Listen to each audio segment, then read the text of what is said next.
Like the previous two editions of 2011 and 12, the National Innovation Council and Ministry of External Affairs, Government of India, hosted its third Global Innovation Roundtable conference recently in the national capital, Delhi. The objective was clear: to outline a new paradigm of inclusive innovation and create a global platform for sharing experiences with the firm aim of addressing the challenges of access, equity, excellence and innovation. The 2013 Roundtable Conference received heartening responses all across the globe. Leaders of innovation and business community attended this two-day conference and shared their views.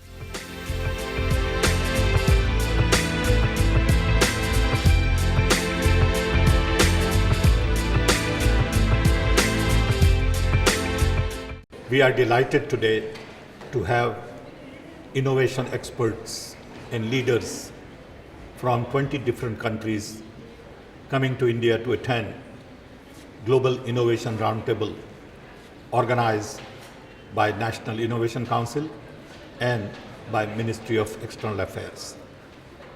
The idea is to really bring best of the best experienced people to start a conversation on inclusive innovations.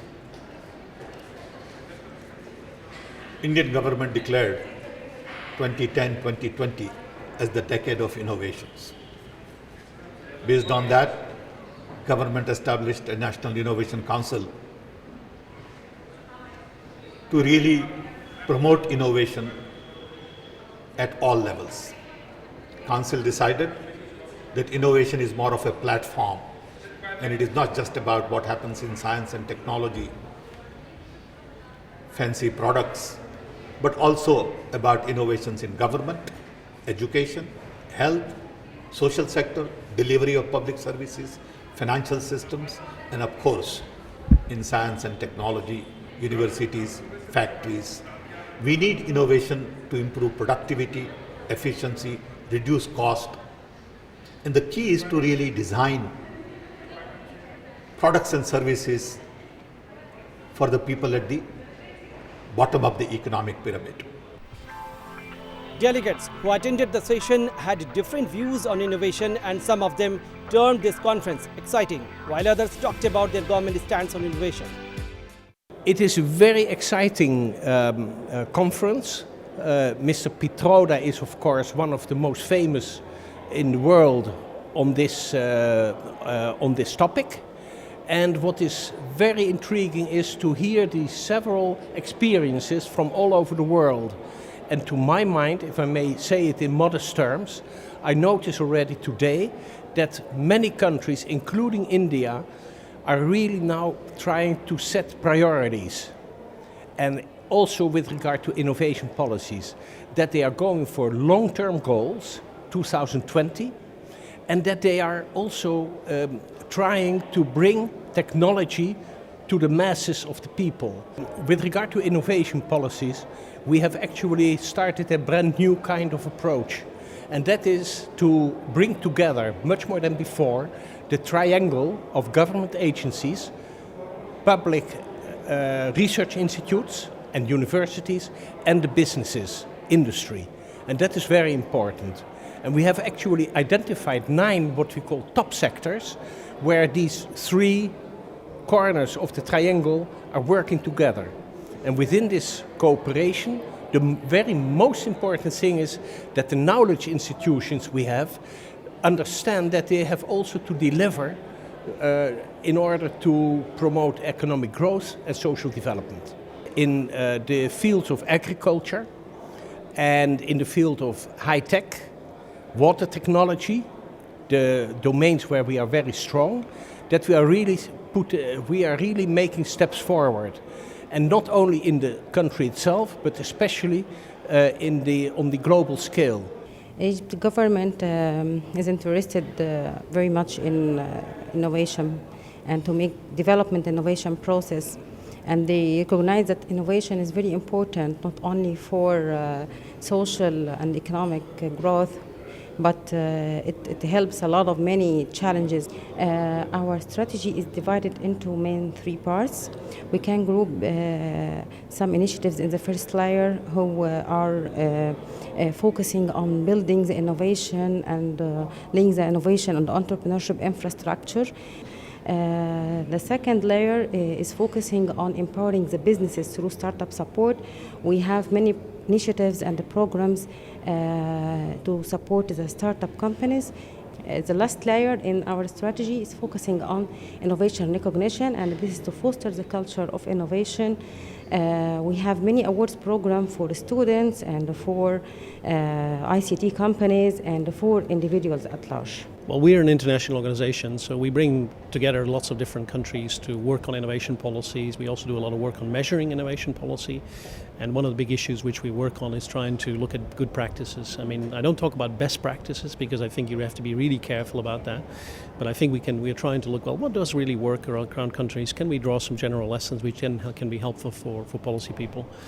We also do a lot of work on measuring innovation. So we are putting a lot of work online to try and sort of develop indicators where people can compare themselves to others, trying to bring together good policy practice and things like that. And even sometimes working very closely with countries on their own national innovation policies to try and see, well, what works? Can we help them improve what's going on? In Norway, we do have a research council that covers everything from basic research to innovation. And we also have a different separate body, Innovation Norway, which looks more at the interest of the individual companies and looks at how companies can cluster to gain more strength and also create more innovation. I think this is a very good arena to exchange opinions and to learn from others. So I'm seeing some very different case studies and some interesting insights from a variety of countries coming from all parts of the world. So I find that very interesting. Nesta is a catalyst for innovation. So we don't deliver programs long term. So at any one time we're working on hundreds of programs. But what we're trying to do more and more is kind of focus in our resources. So both our funding, our opportunities for experimentation, and our network building and skills building capacity to solve particular challenges. So around creating an education system which is suitable for innovation, creating jobs, and solving the problems of aging and healthcare in our society. Recently in the Netherlands we changed our policies from government-driven to company-driven. We really think that companies know the best what type of research we need in the Netherlands, what type of innovations we need. So we changed this 3 years ago, and what we see now is that research is being used in companies for new products and new services. And it took a long time to get companies and industry and academia talking to each other, because they're completely different worlds. But what we see now that they understand each other and see also the benefits of working together. So the private-partner partnership, that's something which is really new in the Netherlands, and I think India can benefit a lot from that. Innovation expert like Dr. Sujata Ramdorai stressed on innovation in education program, whereas others had opinion that innovation program will help in tapping the hidden talent. What I'm glad about now is that the discourse has somehow changed. People have realized that we are going to be left behind if we do not participate in the global revolution on using technology in the classroom, but meaningful use of technology in the classroom, both by way of empowering teachers, not seeing it as something that replaces teachers, which is never possible, but seeing it as something that can enable teachers and also empower the children, especially by way of students being able to access quality education anywhere, anytime, anyhow, which is what is happening in the West. And if we don't do it quickly enough, we are going to be digitally illiterate and be left behind, because there's no way that we are going to train the tens of lakhs of teachers whom we need and send them to schools in a short time. If we don't want to waste a whole generation or even 2 generations, we have to think up of innovative ways of delivering quality education, putting quality content out there which is accessible to people, free of cost, open resources and so on, and most importantly, in the vernacular languages. Well, innovation's become the holy grail for, I think, every country now. How do you get the best science, the best technology, the best new ideas? And what's interesting in many countries is there are some very established ways of doing that well, and we have them in the UK with strong research bases in universities, big companies, as you do here in India. But every country is also trying to explore how do we find new ways of tapping into the brain powers and ideas of far more people than perhaps used to happen with the university big firm method. So Nesta, which is a foundation in the UK, is trying out all sorts of methods for doing that. We back challenge prizes where we set a task and anyone can apply if they have a solution. We run business accelerators, we run programs in fields like healthcare or video games or education, but all trying to push the boundaries of how do we get really imaginative ideas which can achieve demonstrable impact. Innovation is all about thinking outside the box. Innovation is all about finding new solutions.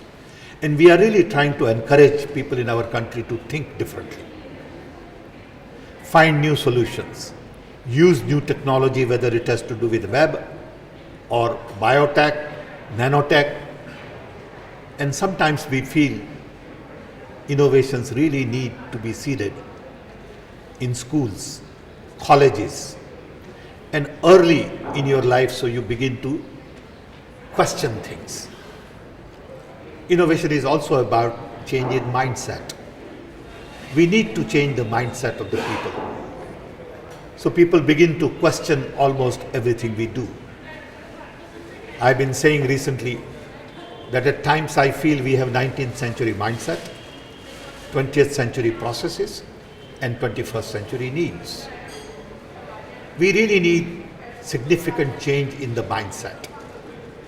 In fact, when I look at the conversation going on in the country today, I worry a lot that our young are not really focused on developmental issues. And I hope that this roundtable messages will go out, people will begin to interact more, and hopefully it will create a lot many more innovators in the country.